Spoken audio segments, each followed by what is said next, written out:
Good morning, everyone. Welcome to Sports Shorts Daily. Ronnie Rance alongside with Tommy Chrysan here on this Friday morning edition of Sports Shorts in the capital city of Baton Rouge, Louisiana. TK over at Tremonti's Meat and Seafood. They are getting ready for the weekend with some alligator meat. What you got there, Tommy? Yeah, we got some alligator meat. You come over here, grill it up, blacken it, fry it, whatever you want to do. You got a big shipment of it comes from Eunice, Louisiana, so it's a Louisiana product, alligator meat. For those of you tailgating for LSU, Florida, or maybe you're doing something at the house, come get some alligator meat. They got plenty of it here at Tremont. They don't have the little alligators. Somebody wanted to buy like the whole 2-foot alligator to put on the grill. We've seen that. Tremonti will have them next year, but you got tons of alligator meat if you're interested. Of course, LSU taking on the Gators. They're a 15-point favorite. We'll get into that. We're presented by LeBear's Casino, and where we'll be tomorrow from 10 to noon at the Barstool Sportsbook. Myself, Jerry Beckwith, Hunter McCann, Tommy Chrysan, Josh Booty's going to stop by at 11 o'clock tomorrow. He's in town for the game. He's going to sit in for a segment with us, the former LSU NFL quarterback. And he's going to tell you about a special event that's going on tomorrow afternoon of our walk-ons prior to the game for the folks that want to be a part of that. In the Louisiana Sports Hall of Fame, of course, the Monday, Tuesday, not too late. If you want to get involved, we got a celebrity golf tournament in Lake Charles, at LeBear's Lake Charles. Go to lasportshall.com. Individual players can sign up. If you want to put in a team, it's not too late. A 3-man team will pair you with a celebrity, or you can do a 4-man team without it. We also have tickets available to the party Monday night at Barstool at LeBear's. Food's included with the ticket. We're going to have a band playing. Wayne Toops is going to jump up on stage and do a couple songs. It's going to be a lot of fun, a lot of celebrities there. We're going to introduce you to all of them. That's Monday night from 6 to 9 at LeBear's. Tickets are $50. That's it. You can get them at the door. You can get them online. Come see us and check that out at lasportshall.com. All right, so Tigers find themselves a 15-point favorite. We'll talk about Michigan today. Ron Washington gets a job. We'll get into that. A lot of LSU basketball and baseball rings and whatnot. I told you my goal at the beginning of the year was not to bet on LSU or Saints so that I can enjoy it and just be a fan. And if they win by 1, that's fine. But LSU minus 15 and a half, depending on where you get it, against the Florida Gators just seems like a lot. I think it's too much. I mean, I think LSU's going to win the game. For whatever it's worth, the writers at The Advocate all made their predictions, and they all had LSU winning, but not by 15 points. So, and I've seen some other regional guys and national guys that think it's going to be closer than some people think. TK, I think LSU will win the game, but if you're going to bet, if you like to bet, you like to go to the Barstool Sportsbook, I'd take the Gators in 15 if you're trying to win money. I know you're an LSU fan, purple and gold. We got the purple banner up today. But, when you bet to win money. You don't bet because you like a school or you like this or you got a friend that likes that. You bet to win money, and I think Florida plus 15 is the bet. I think if you're a hardcore LSU fan, you only bet the Tigers when you think they're going to cover the spread. You don't want to go to a game, the other team, I don't know about that. But Diggs, outstanding running back transfer from Notre Dame. He's out. He's not going to play. That came out yesterday. Brian Kelly mentioned that at his radio show at TJ Ribs. Jaden Daniels is probable. They've been practicing the last couple of days. They keep that obviously close to the vest. I'm actually surprised that the line is 15, Tommy, and then we're sitting there. You and I both think that's a little too much, considering Jaden Daniels is a question mark. That's a good point right there. And this line has went up. It opened at like 13 and a half. Then it even jumped down to 13. I saw at one point. And again, depending on where you shop, the line's going to move around, especially the closer you get to kickoff. But this morning when I looked, LSU 15-point favorite. And the place I look's the Score app. A lot of people have that. And it's usually in the ballpark with the hundreds of apps. And again, you can go to the Barstool Sportsbook, and that point spread might be a half a point different one way or the other, and make your decision. The next week and a half or so, it's pretty much, a chance of rain every single day. So, and it's a It's chance going to of be rain. raining in Tiger Stadium tomorrow night too, which would be more reason not to cover 15. Yeah, don't tell Dan Bornay that, but make sure you bring a little something just in case. But sold out game. I guess I was a little surprised by that. That game's a hardcore sellout because after losing to Alabama, and whether it's right or wrong, it is what it is. You have 3 losses. You not have no shot at Atlanta. You have no shot at the playoffs. For most people, that's you know maybe pause to just stay home and not necessarily go. But it is a hardcore sellout, which is always great. One of those opportunities for LSU to, look, LSU's not going to play Florida next year.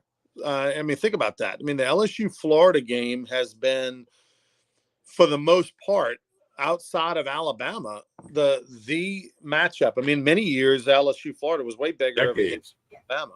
So for decades that's been a game going back into the 70s and the 80s. It was a big thing because they always played the Gators. And you're right. So, times are changing in LSU, Florida, and then Oklahoma State's not scheduled to play anytime soon. They've played that one for a long time. So it's just part of the changing landscape in college football. Yeah, the permanent opponents for LSU, and then Ole Miss. Those are the permanent opponents, and then everybody else rotates with the new landscape of the SEC. Did you see the permanent opponents for baseball starting in a couple of years will be Mississippi State and Texas A&M? That was announced by the SEC office. So that's not this year, but in the future, 25, the permanent opponents on the SEC schedule, because remember, Oklahoma and Texas coming in, the schedule's going to be a lot different, will be Texas A&M and Mississippi State on the diamond. And that makes sense, right? LSU and Ole Miss have more of a tradition in football than LSU and Mississippi State. And you go back to the 50s and 60s and into the 70s. LSU and Ole Miss, for 50s and 60s, LSU Ole Miss was the bigger rivalry than anything else. Right. We're coming up on the anniversary of Cannon punt return. Right. And then with baseball, Skip Bertman, Ron Polk, they're on the Mount Rushmore of coaches in the league. And going back to the early the mid 80s, that's when that rivalry began. LSU Mississippi State for 20 years was the game. That's the series in SEC baseball every year. So it makes sense that would be their permanent opponent. And I'm sure LSU baseball fans are glad that is the case. Speaking of LSU baseball, they will be getting their rings tomorrow. I like it. It's pretty cool. They're going to get to walk down the hill. They're going to, at 4:00, the LSU baseball team from 23 is going to walk down the hill with the coaching staff. Then they'll go into the PMAC, get their rings with a big ceremony that's open to the public.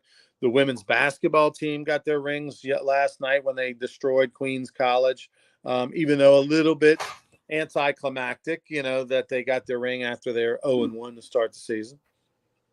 Yeah, and the rings look fabulous. Our good friend Bob Starkey, obviously one of Kim Mulkey's assistants, he did a video on Facebook where he shows the ring, and you can see all about all the different things, and on the inside. Rings these days are quite elaborate and expensive, and now I guess there's no limit on the expense of the ring because of NIL and all. Because Ronnie, like back when you won 2 rings. Am I correct that all the players got a ring, and like Coach Bertman and others' ring was worth more than the one you got, and it was because of the amateur rules? Am I correct about that? That if that's the case, I don't know that. Okay. Well, anyway, but the ring that Bob Starkey put up, and of course at LSU they're having lots of ring ceremonies with women's basketball last night, baseball tomorrow. So it's a good thing when you have lots of ring ceremonies on campus. Yeah, the Jostens rep or whoever got that contract's doing well this month. It wouldn't surprise me if Sandy Bertman or Skip blinged out, pimped out their ring and got the real gold where we got the faux gold. I'm pretty sure that's the case. We can look that up. We got the fake stones. They might have got the real stones, but still really cool. And unfortunately, rings these days, Tommy, are a little overdone. Gaudy. By that is in the travel ball world, kids finish third in a tournament and they get a ring, every weekend. And granted, those are $5 rings. It's still just, you got some little baseball players that have played since they were 7 years old to the time they're 14 in travel ball. They got a drawer full of rings. And so it kind of takes away the excitement. I mean, as a kid, I didn't get a ring until I won the national championship, and that was cool. Now it's sort of devalues it a little bit. All these Ronnie, rings. my three grandsons all have rings, and it caught like 2 years ago. I bought this little wooden thing with the pegs where you put the rings on it. And I told my grandson, well, if you fill that one up, I'll buy you another ring holder. They're calling me like 2 months later, Pops, we need another ring holder. We filled those up. They got boxes of rings because all three play travel baseball. So Mama Rant's over at the Cajun Dome in Lafayette because they have the LHSAA state volleyball championships going on yesterday, today, and tomorrow. Today's the semifinals. And I'm sure she's over there cheering on Riley Hauk, my cousin, who is playing for Parkview Baptist. So the Eagles are in the semifinals of the volleyball state championships. You can check that out on YouTube and all that on the network. So look for that. NFHS has it online, and then you can also that's you can find it, and then on the network they're going to have the state championship games. So excited for that. All right, Michigan story of the day. You've got some news out of that. Well, there's so many stories that have been out for a couple of weeks now, and it's ramped up this week. And what happened today? Early afternoon, there's a report that in the early afternoon, what does that mean? 1 o'clock, 2 o'clock? I don't know. That the Big Ten is going to release some information about the Michigan scandal, what they're going to do, not do. Are there any suspensions? Are there any sanctions? Okay, they're coming out with that announcement. Now, Michigan is set to fly at 1 o'clock Central Time today over to Happy Valley. They play Penn State tomorrow in football. They're flying out of the Detroit airport, so I'm sure there's 2 tons of reporters in the Detroit airport to see, all that happens, try to get a comment. They're not going to get one, but that's going to come out, and there's a lot of people on both sides of the fence here. Other Big Ten teams are saying the commissioner's got to do something. It's a very new commissioner with the Big Ten. So I've read a ton of stuff about this, and I'm curious to see what's going to happen. And instead of speculating, I think we'll let it play out. One of the themes of Sports Shores Daily, let it play out.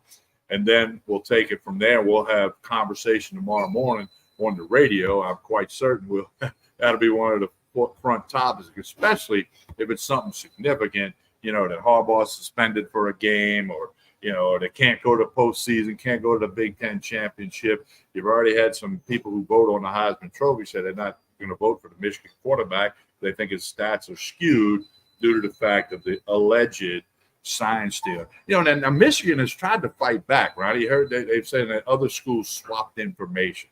Guess what, Michigan? People swap information all day, every day. At high school, college, pro, little league, they swapped information. Like, that lefty's really good, or if you play this team, you can work on the right cornerback. So come on, Michigan. They're trying to deflect the attention, which just tells me this thing's pretty significant because the FBI is involved. There's a paper trail. There's video involved. This is not just, I think they did this. They got some facts. I don't know. I don't think it's going to be real good for Michigan. I think it's going to be a little more than a slap on the wrist. Like, okay, don't do that again, especially on the heels of previous problems with Harbaugh lying to the NCAA during an investigation many months ago. And this is going to be more than a slap on the wrist, in my opinion. I guess I could be proved wrong. So, Michigan is a little bit of crying over spilled milk. It's kind of like getting pulled over for speeding and saying, "Well, they went by me too." Good analogy. Most people are doing something wrong. It's, did you get caught?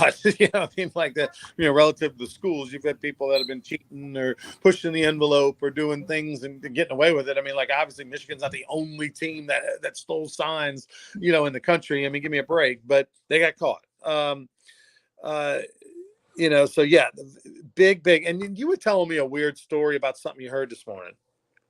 Dan Patrick, I'm a big fan of his show. I think he's a great sportscaster. and I watch and or listen to his show just about every morning. It's on Peacock. It's on NBC Sports Radio.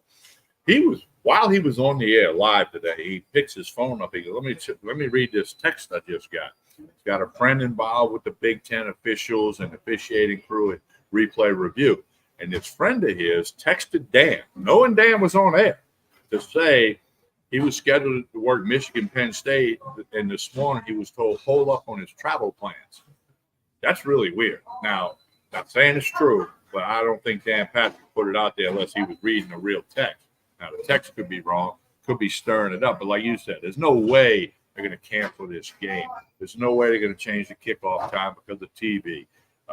So it's kind of weird, but it does indicate, it helps me make the conclusion that it's going to be more than a slap on the wrist when we get the story to break later today. Strange, interesting. I don't, what does that mean? It was coincidence, whatever. I don't think there's any chance that they cancel Michigan Penn State the game.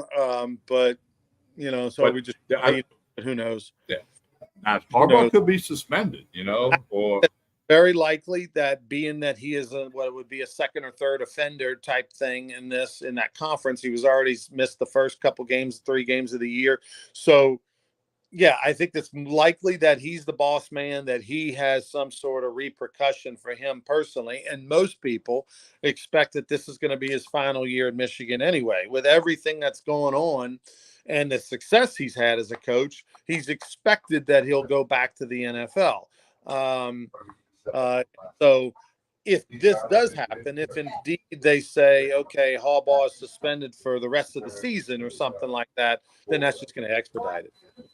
Well, and one of the Big Ten reporters, I was reading some of his stuff, he thinks that could be like a suspended indefinitely. Like they won't say 1 game or 2 games, indefinitely, pending on the result of the investigation or when more facts are determined.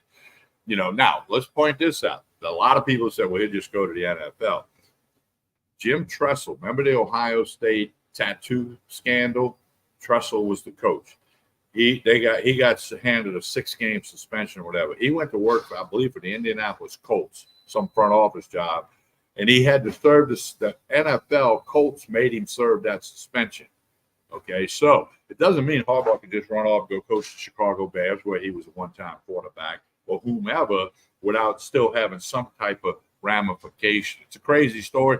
But Harbaugh's the one. He's been guilty several times. He's lied to the NCAA. He had trouble when he was coach at Stanford. That's why he ran off to the 49ers.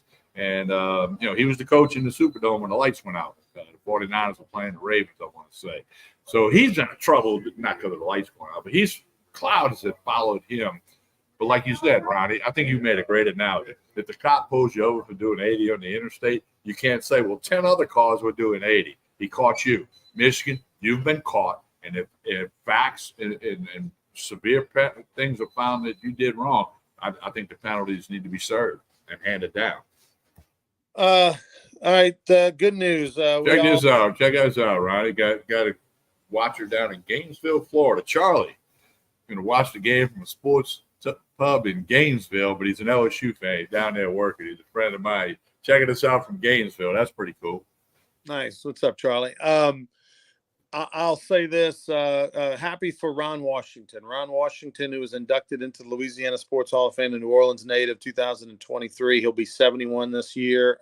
He got a job as the manager of the Anaheim Angels. He was third base coach and assistant the last number of years, won a World Series with the Braves, and, of course, led the Rangers to 2 World Series back 13 years ago and came within an out of winning the World Series. And I spoke with him last week because we're going to have a Louisiana Sports Hall of Fame event January 9th at LaBerge Casino. We'll tell you more about it next week, but mark it on your calendar. It is going to be January 9th at LaBerge Casino. Any baseball fan is LaBerge, Baton Rouge, right? LaBerge, Baton Rouge. So you want to make sure you're there. We'll tell you plenty more about it, but mark your calendar. It is going to be a great Louisiana Sports Hall of Fame event, and Ron Washington will be there at that event. But I talked to him during the World Series, and of course, he was pulling for the Rangers. It's that was his old team, and he knows what it means to that city. And of course, they finally won a World Series after 60 years. But so, look. the success that Dusty Baker and Bruce Bochy have had the last couple of years, coach guys in their 70s, has led to this. Yeah, and Washington and Dusty were actually teammates briefly with the Doc, who's way back in the day, and they've remained good friends. But Washington, New Orleans guy went to McDonough High School, and for many years still maintained a home in New Orleans. I don't know if he still does. Mm-hmm. Okay, and he friends with Joe Sherman. He'll go over to that. I was in Joe's office at Delgado one day, and he sat in there for about a half hour. He was all talking baseball stuff. But no, I'm glad he's getting his chance. He won 2 AL pennants with the Rangers and did get a ring with the Braves, and we'll see what he can do with the Angels. I'm happy for him. I'm looking forward to the January 9th event. I'm going to be there.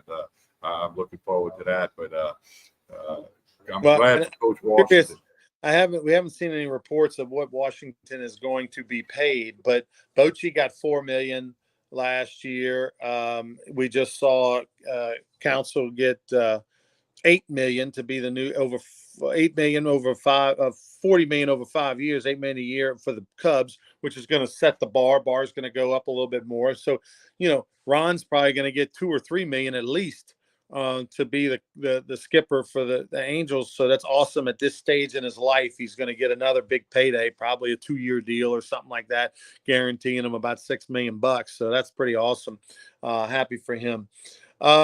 We will be on tomorrow morning, 10 to noon, over at Barstool Sportsbook inside LeBear's Casino. Stop on by, join us. You can. The breakfast ends at 10. The lunch starts at 11. We'll be talking about the games. Hunter McCann, myself, Tommy, Derry Beckwith, Josh Booty's going to join us at 11 o'clock live over at the Barstool Sportsbook. You never know who else is going to show up.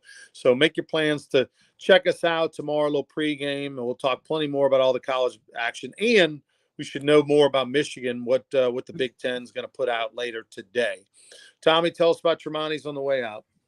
Well, they got a lot happening here. As I mentioned, they've got the alligator meat that you can come get for your parties, grill it, cook it, fry it, bake it, whatever you want to do. And then, of course, it's turkey time. Place your orders now. Fried, smoked, rotisserie turkeys. You can get a ham if you want, all the side dishes. They're taking orders now. You can stop in or you can phone in your order. You don't have to drive by. Then all your liquor needs, so your wine, your whiskey, vodka, tequila, everything you need. Tremonti's Meat and Seafood. Get your good stuff here. They're catering an event for me next week over at Most Blessed Sacrament. They'll do plenty of catering work for you as well. All right, for Tommy, I'm Ronnie. Please like and share this video, and we'll see you on Monday morning for more Sports Shorts Daily presented by LeBear's Casino. Have a great one, everybody.